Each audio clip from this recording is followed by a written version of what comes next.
Is it visible? Yes. Okay, so thank you for inviting me to this conference. Yes, I will be talking about intergenerational justice, but I would like to begin with a story. So this story is one which all of you know. It is the story of the goose that laid the golden eggs. You must have heard about it, and I also had heard about it when I was young. A person had a goose which would give golden eggs on a regular basis, and the person would use those eggs to satisfy his life, like to live his livelihood, to fulfill his needs. And he was like somewhat wealthy because of that. He was able to he had no problems in his life financially because of the goose that gave the golden eggs. One day he thought that if he killed the goose, he would get all the golden eggs at once. And so he decided to kill it, and he did kill it. But he did not get any golden eggs from the goose. In fact, the opportunity to get the golden eggs that he used to get on a daily basis, like one egg every day, that was also lost because he had killed the goose. And at that time, so this story was about it is about greed, and when I was young I thought that okay, this is just about greed, that we should not be greedy, and that is the moral of this story. But now I have realized that this has a deeper meaning. In this story it has a deeper meaning, and it can be said to symbolize the way unsustainable development and the exploitation of natural resources is happening in today's time. The Symbolically, I'm saying that this story can be said to reflect the way we are depleting our own resources, and we are destroying the ecosystems which provide us ecosystem services, which enable us to survive. So our own survival systems are getting damaged because of the greed and exploitation that we are doing. So what I mean is that uh, it may not be in the greed in the ordinary sense as we understand it, but the what is called as the business as usual lifestyle that we are currently undergoing, that companies in this world are following without being sustainable, where sustainability is not considered, the preservation of environment is not considered, that is leading to harm in the future. And this example, if I want to give for this, I can say that how chemical intensive agriculture and genetically modified crops are used to get a higher produce from the land, which actually reduces the fertility of the soil, reduces the sustaining capacity of the soil. Similarly, overfishing is where the fish stocks are depleted, or other things like deforestation and destruction of mangroves, and pollution and warming of the atmosphere. All these are in some way or the other, basically they can be said to be they can reflect the same story of the goose that laid the golden eggs. So we are destroying our environment, we are destroying not just something that is separate from us, but our own ability in the future to benefit from the, like, to survive in the future. It is being affected. There is a slogan that has become popular, that is Gati Shakti, speed is power. But I would say that Gati is not always Shakti. Speed is not always power. In fact, it is often Vipatti. I would say Gati Vipatti. That means speed is calamity. Speed leads to disasters. Why do I say that? Because if the speed at which we are utilizing and the speed at which we are consuming resources is increased, then that is causing injustice for the future generations. And uh, that is why I am saying that this story is very significant, and we need to understand the future generations. So now coming to my uh, the topic about intergenerational justice, I would like to explain again another analogy, that is the analogy of rivers.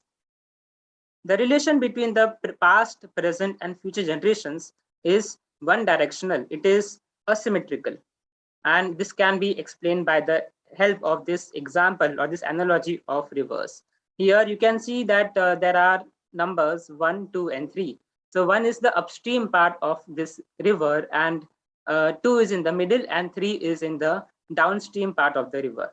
Now you can just consider that uh, one now okay, so this what this river represents is the three generations that I can say. One is the past generations, two is the present generation, and the number three is the future generations. Why I am saying that is because the way the river flows in one direction, similarly time flows in one direction. The actions of the past generations can affect the actions of the future generations. That means the present as well as the future generations relative to that generation. So my generation's actions can affect the conditions of the future generation, but it can never happen that the past can affect the future. As long as a time machine is invented, at least till then, it can never happen that the past can affect the future. So if suppose people living in the area of number one decide to build a dam and a reservoir, and therefore storing the water coming from the mountains, then there will be shortage of water for the people living at 2 and 3. This is how, if the past generations uh, consume more than the present and the future generations, that is the coming generations, will suffer from the scarcity.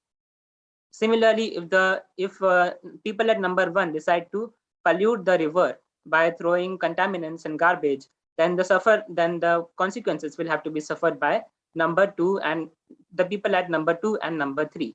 And this is how the timeline or the relation between the three generations is as well. On the right side, you can see a map, and that is of the northeast Africa, Egypt, Sudan, and Ethiopia, where the river Nile flows. Now, just how we do have in the world different geopolitical conflicts regarding rivers, how are rivers to be managed.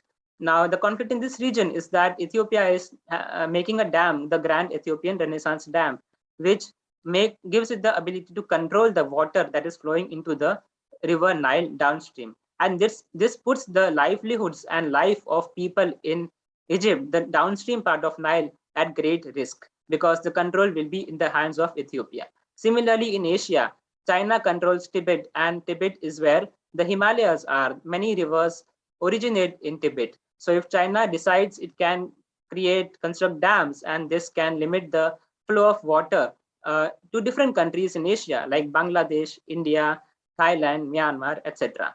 So it can never happen that someone living in the downstream area can affect the river in the upstream areas, because river flows from upstream to downstream, and that is also how the time flows. So this is the relation between the three generations that I have explained, that this is an asymmetrical relation, and this is the unique characteristic of the relation between the three generations, which is the foundation of what we call as the intergenerational justice. I would like to give another analogy to explain what is actually happening. Now, just what is a time machine? Like you can see in Doraemon show, time machine is a concept like we travel to the future. Suppose there are some people who decide to take the waste and garbage and pollutants, basically symbolically the harmful consequences of their actions, to the future, and they want to dump it, then come back to the golden period that is where they are living. So you can see in the right side diagram, which is a cartoon by Kendra LNB.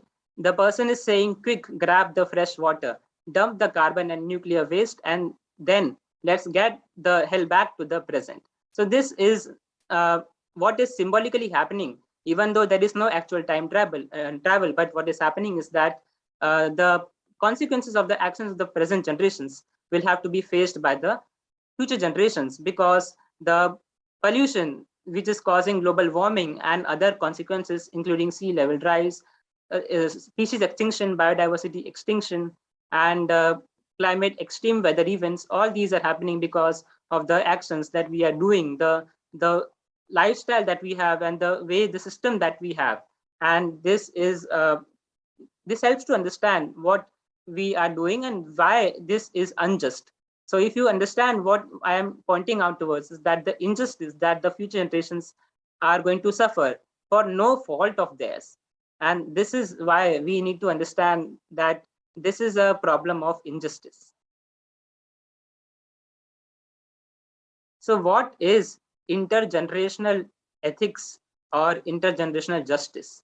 And there's another term called as intragenerational ethics and intragenerational justice. You can see in the diagram, so suppose the middle uh, column, the middle people are the present people, and on the top you can see the past generations, and on the bottom is the future generations in this diagram. So intragenerational ethics would be the ethics that is applicable to the members of a single generation, a single time period, and intergeneration is that which is about the relation between different generations, past, present, and future. So when I talk about ethics, I mean the uh, how are the moral relations, the obligations, the duties decided, and what are they? What are those which we have? Which obligations do we have, and to whom and why? And when I talk about justice, as you know, that a theory of within a theory of justice, if I talk about intergenerational ethics, then that is intergenerational justice. Similarly, if I am talking about intragenerational uh, relations, I don't even, usually people don't even use the term intragenerational because it's assumed to be about the uh, same generation, unless, or the same time period, that is the present time period. And that is why we always specify intergenerational, but hardly we specify intragenerational, because that is almost like always obvious, almost always obvious. So that is, we have to realize that that is not the way it should be. And the intergenerational justice is also important to be considered. So the thing is that when we talk about the relations that are applicable within members of a common generation or a common time period, then there are certain characteristics. That is, they can have reciprocity, they can have mutual cooperation, they can affect each other. That is the biggest thing. But in the case of intergenerational, especially if they are in completely different time periods, then there is a relation of asymmetry. Only one can affect the other. And this is what makes this relation a unique kind of relation. And when we talk about intragenerational justice, of course, we have different kinds of levels or different kinds of types, like between the rich and the poor, and the healthy and the sick, and the disabled and the abled. Different other ways also where we need to ensure justice. When we talk about intergenerational, again, this does not mean that I should only be concerned about my specific descendants' welfare. Of course, I should be considered about everyone's, the whole humanity's welfare. And this is applicable not just for me, but everyone must think in this way. That is, uh, the justice that we want to be achieved cannot be individual centric, and I cannot even specify, since the future is unknown. So sometimes people claim that we cannot care for the future people, but this is not true, because we can affect the environment, and the environment affects the conditions of the future generations, and hence we have the obligation to care for the future generations. That means we have to ensure that we are leaving a good environment which has the resources and the ecosystem services that are necessary for their survival. So we have to understand this, and this is the what I mean by intergenerational justice.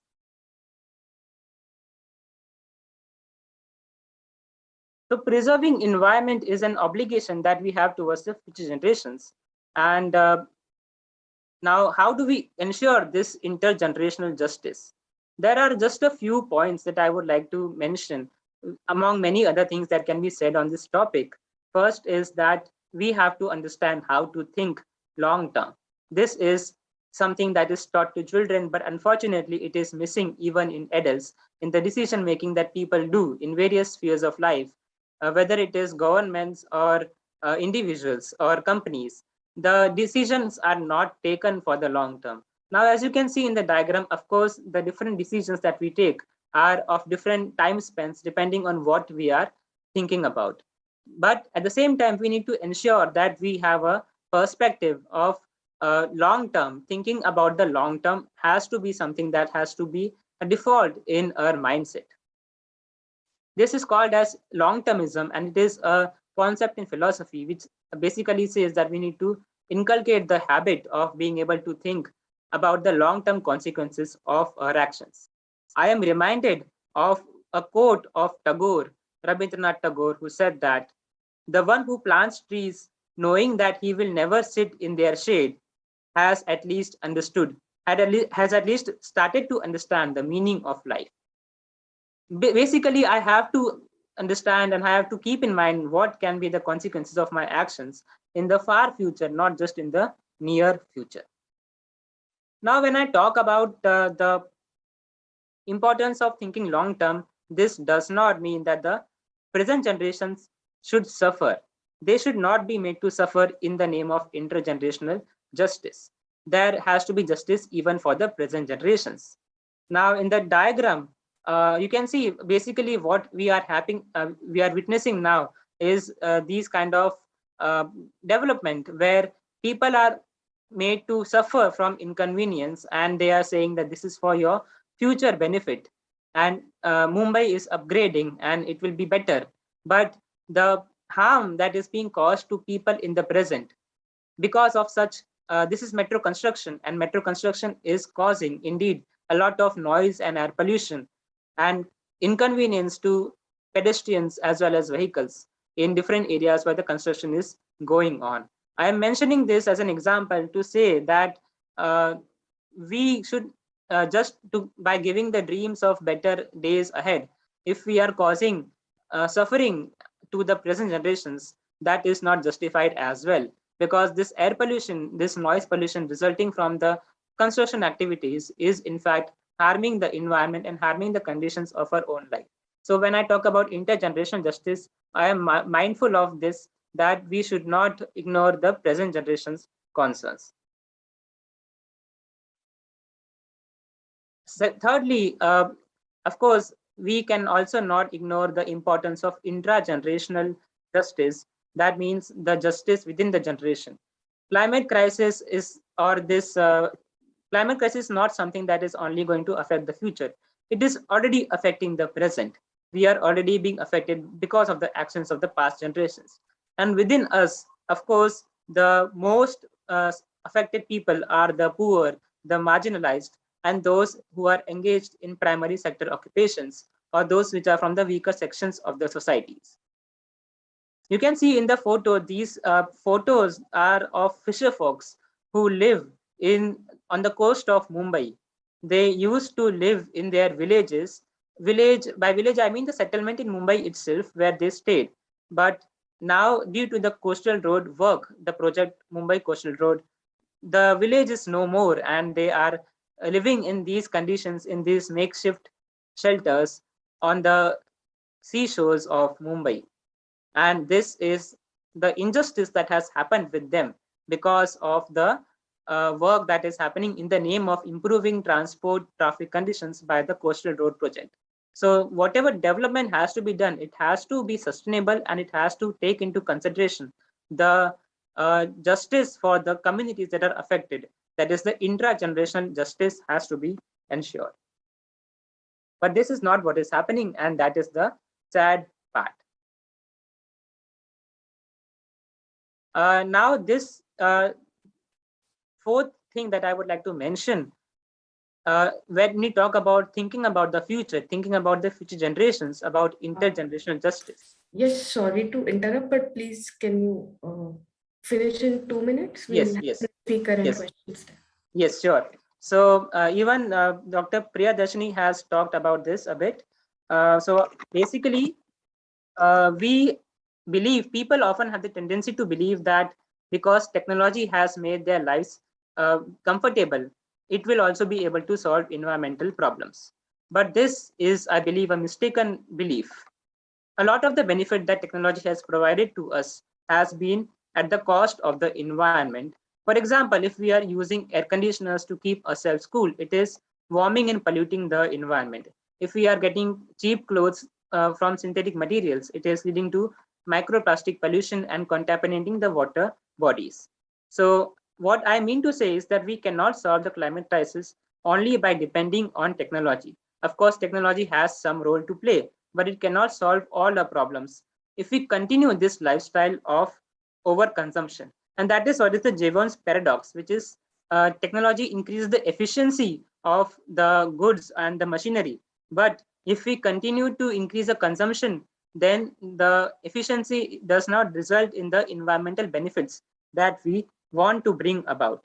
So, also, when I say that we cannot have technological optimism, I mean in this sense that we cannot think in this way that whatever consequences of my actions will be there, future generations will use that technological development, which will be presumably advanced by that time, to solve those problems. This does not happen because technology will never be at that level to solve the problems. And even if there is, it won't be available for everyone. It won't be affordable. People will still suffer.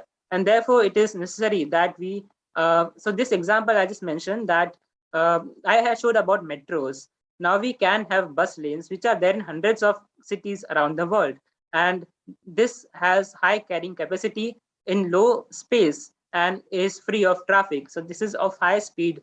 And then why are we making metros in the cities when we can have bus lanes to provide eco-friendly, fast public transport? So this is that has to be understood by every one of us, by policymakers, so that we can ensure intergenerational justice. We can have bus lanes instead of metros, and we can use low-cost technologies whenever we don't require high technology. Only when we require should we go for higher technology.